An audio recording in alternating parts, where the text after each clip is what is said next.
नमस्कार दोस्तों, stock market studies में फिर से एक बार आपको बहुत-बहुत स्वागत करता हूं। तो आज भी इस वीडियो के अंदर मैं कुछ इंपॉर्टेंस कंपनी का अपडेट शेयर करने वाला हूं। तो इस वीडियो को पूरा लास्ट तक देखना और अभी तक अपने चैनल को सब्सक्राइब नहीं किया तो जरूर कर लेना। तो चलो देख लेते हैं कौन सा कंपनी है। सबसे पहले जिस कंपनी के बारे में चर्चा करूँ उसका नाम है अदानी विलमार। तो बेसिकली अदानी विलमार आप सभी जानते हैं इंडिया के एक पॉपुलर ग्रुप के कंपनी है, क्योंकि अदानी ग्रुप एक बड़ा कंपनी है, आप सभी जानते हैं। उसकी उसी के ही एक एफएमसीजी सेक्टर के ऊपर बिलोंग करते हैं अदानी विल्मर। अभी देखिए एफएम पेयर ग्रुप से अगर बात करें तो कंपनी के एफएमसीजी नाम यहाँ पे नहीं दिखेगा, आपको दिखेगा एडिबल ऑयल। क्योंकि एडिबल ऑयल के इंडस्ट्रीज में बहुत सारे लीडर्स प्लेयर है, जहाँ पे मैरिको हो गया, पतंजलि हो गया, अदानी विल्मर हो गया, गोकुल हो गया, तो कृति हो गया। इस तरीके से बड़े कंपनीज आपको देखने को मिल जाएगा। तो कहने का मतलब है कि इस कंपनी के ऊपर दो चीजों को ध्यान रखना है। पहली बात, अदानी जो ग्रुप है, इस अदानी विल्मर जो है, वो कंपनी इस बार बहुत शानदार परफॉर्मेंस दिखाया। जैसे सेल्स ग्रोथ देख लीजिए 11%।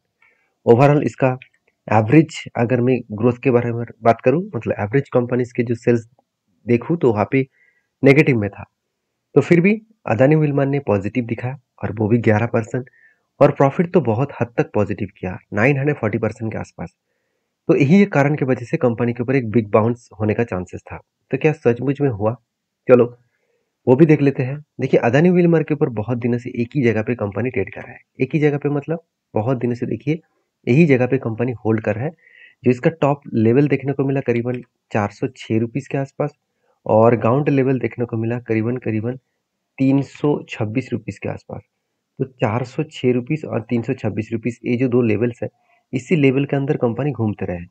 तो मेरे हिसाब से यहाँ से जो डेटा देखने को मिला, उस डेटा के अकॉर्डिंग मैं जरूर कहूँगा कंपनी के ऊपर यहाँ से पॉजिटिविटी पाने के लिए थोड़ा सा, मतलब यहाँ से वोलेटिलिटी देखने के लिए आपको एक चीज को नोटिस करना होगा।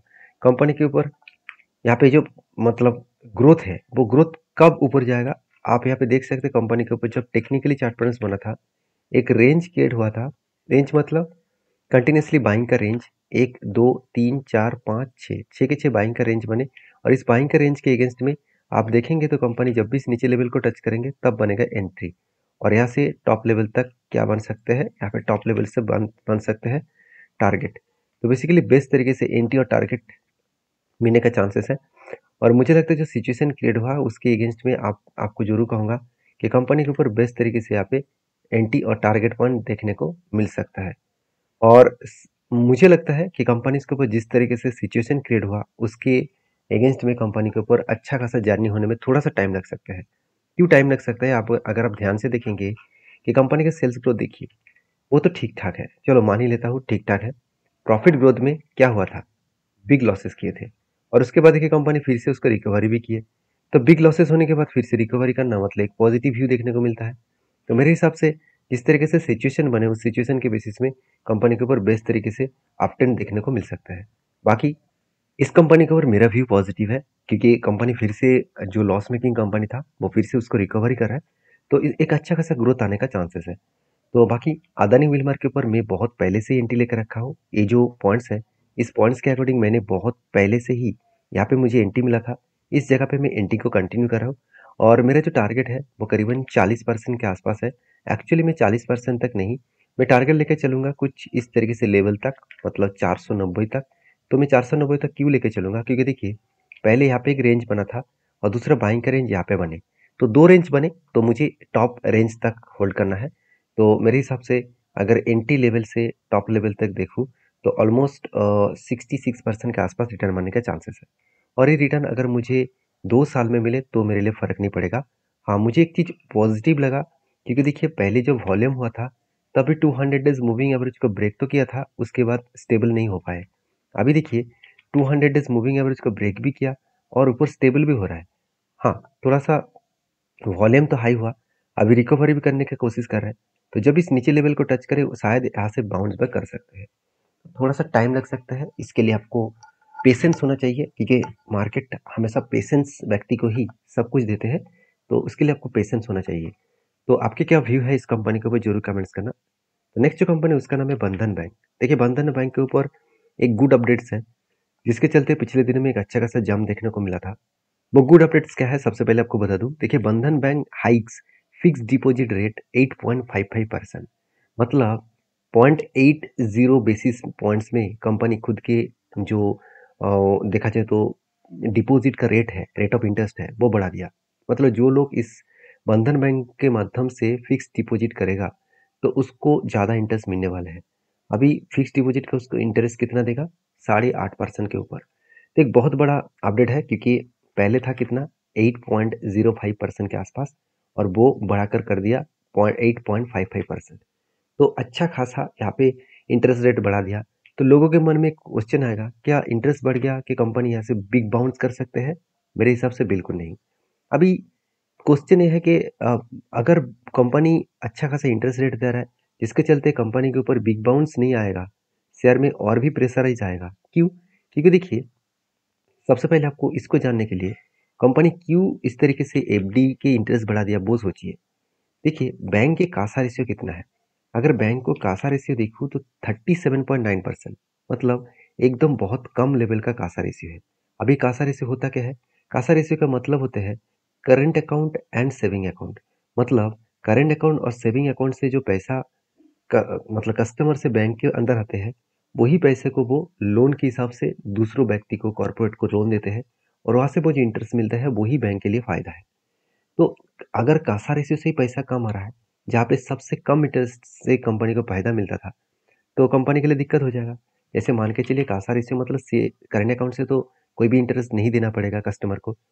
सेविंग अकाउंट में जो लोग पैसा रखे हैं, उसको 3 से 4% के अंदर ही इंटरेस्ट वो देने वाले हैं। तो सोचिए, 3 से 4% इंटरेस्ट से वो मार्केट से पैसा उठा पाए, और उस पैसे को दूसरों कंपनी को दे, और जहाँ पे इंटरेस्ट मान के चलिए 10% है, तो वहां से कंपनी एक्स्ट्रा बेनिफिट कमाएगा।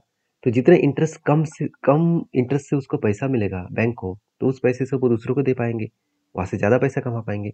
अगर यही 3 से 4% इंटरेस्ट अभी 8.5% कर दिया गया एफडी में, क्योंकि कासा रेशो से तो उतना पैसा आ नहीं रहा, तो बैंक के हाथ में तो पैसा होना चाहिए, नहीं तो वो दूसरों को लोन नहीं दे पाएंगे। तो 8.5% इंटरेस्ट देकर वो मार्केट से पैसा उठा रहा है, और जो उसको 10-12% के इंटरेस्ट में वो लोगों को लोन देंगे। तो मार्जिन कितना रहेगा? बहुत कम। प्रॉफिट मार्जिन बहुत कम हो जाएगा। तो आप खुद ही देख सकते हैं, यहाँ पे कंपनी का हालत देखिए। कंपनी का कॉस्ट ऑफ लाइबिलिटी 5.5% है, जहाँ पे H D F C bank, Kotak bank के 3.5% के आसपास है। तो कॉस्ट ऑफ लाइबिलिटी बहुत ज्यादा हाइक है। तो जितना कॉस्ट ऑफ लायबिलिटी बैंक का बढ़ेगा, मतलब जितने कॉस्ट खुद का बढ़ जाएगा, तो वो मार्जिन कम कम हो जाएगा, प्रॉफिट कम हो जाएगा। और यही कारण के वजह से बंधन बैंक लगातार लगातार एक प्रेशराइज में है। तो जो लोग सोच रहे हैं कि इस न्यूज आने के बाद इंटरेस्ट रेट बढ़ गया, इस न्यूज आने के बाद कंपनी रॉकेट बनेगा, ऐसे बिल्कुल नहीं। क्योंकि ये फायदा जो लोग बैंक में पैसा रखेंगे उसी को मिलेगा। तो इस सारे न्यूज को आपको डिटेल्स में समझना पड़ेगा, तभी आपको पता चलेगा एक्चुअली बैंक के अंदर क्या हो रहा है। तो देखिए, मेरे व्यू जो है वो पहले ही डिस्कशन कर चुका हूँ। स्ट्रांगली इस कंपनी का रेजिस्टेंस है, इसी रेजिस्टेंस लेवल को वो बार बार फेस कर रहे हैं। यहाँ पे भी फेस किया, यहाँ पे भी फेस किए, और तीसरी बार यहाँ पे भी फेस करने के लिए जा रहे हैं। मतलब कंपनी के ऊपर बार बार कंपनी अलग अलग जगह पे यहाँ पे सपोर्ट किया, सॉरी, यहाँ पे अलग अलग जगह पे रेजिस्टेंस क्रिएट कर रहा है। तो मेरे हिसाब से बेस्ट तरीके से रेजिस्टेंस क्रिएट हो रहा है, जो कंपनी को आगे बढ़ाने के लिए, बूस्ट करने के लिए काफ़ी है। तो चलो, अभी देख लेते हैं कंपनी के ऊपर बाकी पॉइंट्स को। जैसे इस कंपनी के बारे में चर्चा करूँ, जिसका नाम है उज्जीवन बैंक। तो उज्जीवन स्मॉल फाइनेंस बैंक के ऊपर बहुत दिनों के बाद मैं चर्चा कर रहा हूँ। एक बार मैं चार्ट को देखूँ तो चार्ट कौन सा लेवल तक आ सकता है, क्योंकि बड़ा सा फॉल देखने को मिला। क्योंकि उज्जीवन बैंक के ऊपर जिस तरीके से पैटर्न स्केड हुआ, उसके अगेंस्ट में मुझे चाहिए था एक कप विद हैंडल पैटर्न। तो देखिए, लंबा जर्नी करने के बाद कप बने, उसके बाद मुझे चाहिए था हैंडल पैटर्न। और बेसिकली देखा जाए तो एक हैंडल पैटर्न भी यहाँ पे क्रिएट हो चुका था। तो कप बनने के बाद यहाँ पे हैंडल भी क्रिएट हुआ, और हैंडल एक बार नहीं, यहाँ पे दो दो बार हैंडल बन चुके हैं। तो दो बार हैंडल बनने के बाद कंपनी के ऊपर ऊपर जाना चाहिए था, उल्टा हो गया, कंपनी यहाँ से क्रैश हो गया। अभी क्रैश हुआ तो कहाँ तक आए? अगर देखा जाए तो कंपनी यहाँ से गिरते गिरते कुछ इस तरीके से लेवल्स में आए, जो इसका स्ट्रांगली सपोर्ट लेवल है। तो सपोर्ट लेवल कौन सा है? 42 का लेवल इसका स्ट्रांगली सपोर्ट है। क्यों? देखिए, अगर प्रीवियस डेटा को देखेंगे तो ध्यान से देखना, कंपनी क्या किया, नीचे आए, ऊपर जाने का कोशिश किया, यहाँ पे रेजिस्टेंस फेस किया, ऊपर जाने का कोशिश किया, यहाँ पे रेजिस्टेंस फेस किया, उसके बाद बिग क्रैश हुआ। मतलब जो लेवल पहले रेजिस्टेंस था, वही लेवल कंपनी के लिए आज सपोर्ट बन रहा है। तो मेरे हिसाब से कंपनी के ऊपर इंतजार करना पड़ेगा एक लॉन्ग जर्नी आने के लिए। और उज्जीवन बैंक का परफॉर्मेंस तो ठीक ठाक ही है, उतना खराब भी परफॉर्मेंस नहीं है। अगर मैं डेटा को देखूं तो कंपनी का रेवेन्यूज ग्रोथ बहुत स्ट्रांग है, बहुत स्ट्रांग यहाँ पे देखने को मिला। प्रॉफिट ग्रोथ भी बहुत शानदार तरीके से मेंटेन्स कर रहा है, जो बंधन बैंक से कई गुना ज़्यादा है। तो मेरे हिसाब से इस कंपनी के ऊपर फोकस होना चाहिए। अभी फिलहाल के लिए इस कंपनी के ऊपर कोई भी ट्रेड लेना बहुत बड़ा रिस्की हो सकता है, क्योंकि जब तक कोई भी पैटर्न्स ना दिखे, जब तक कोई रेंज ना दिखे। जैसे देखिए यहाँ पे क्या बना, यहाँ पे एक रेंज बने, जो रेंज कितना बना 24%, मतलब यहाँ पे एक अच्छा खासा एंट्री पॉइंट्स बना। एंट्री पॉइंट्स के बाद यहाँ पे देखिए एंट्री पॉइंट्स कहाँ पे मिला, यहाँ पे मिला। उसके बाद ऊपर तो जा रहा था, नीचे आ रहा है। मतलब इस सपोर्ट लेवल से जब कंपनी बाउंस बैक करेंगे तो इस टॉप लेवल तक जाने का चांसेस है। जो लेवल निकल कर है 56 के आसपास, और इस एंट्री लेवल से अगर टॉप तक गए तो 24% के आसपास रिटर्न मिलने का चांसेस है। तो ये था कुछ कंपनीज का अपडेट। लास्ट कंपनी के बारे में बात करूँ, उसका नाम है पल्सर इंटरनेशनल लिमिटेड। तो पल्सर इंटरनेशनल लिमिटेड जो बेसिकली 1:10 रेशियो का एक बार स्प्लिट दिया था 2019 में। अभी अभी कंपनी बोनस देने जा रहा है 1:10 रेशियो का। तो जो लोग बोनस पाना चाहते हैं, इसके ऊपर फोकस रखिए, जल्द से जल्द अपडेट आएगा जो मैं आपके साथ शेयर करने वाला हूँ। मिलते हैं नेक्स्ट वीडियो में, तब तक के लिए धन्यवाद।